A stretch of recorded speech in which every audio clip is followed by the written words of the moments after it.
गांव के किसान की कहानी। ये कहानी एक छोटे से गांव के किसान रामू की है। रामू एक ईमानदार और मेहनती व्यक्ति था, जो अपने परिवार की भलाई के लिए दिन रात काम करता था। उसके पास एक छोटी सी जमीन थी, जिस पर वह खेती करता था।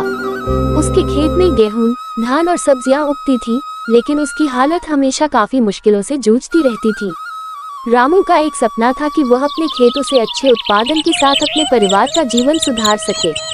लेकिन कभी पानी की कमी, कभी बेमौसम बारिश, तो कभी कीटों का हमला उसकी मेहनत को व्यर्थ कर देते थे। फिर भी वह कभी हार नहीं मानता था।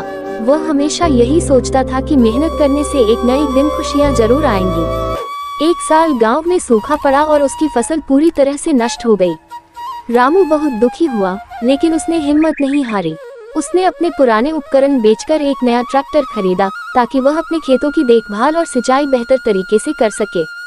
उसने नए तरीकों से खेती करने की योजना बनाई और अपनी मेहनत से कुछ अच्छे परिणाम देखने शुरू किए। कुछ सालों बाद रामू के खेत लहलहाने लगे।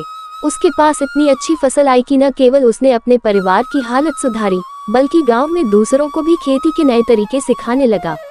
उसकी मेहनत और समर्पण ने उसे गांव में एक आदर्श बना दिया।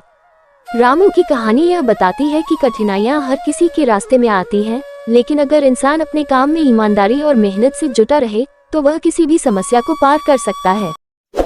ये कहानी आपको अच्छी लगी तो कृपया लाइक और सब्सक्राइब करना ना भूलें और साथ में बेल आइकन को भी घंटी को दबाना।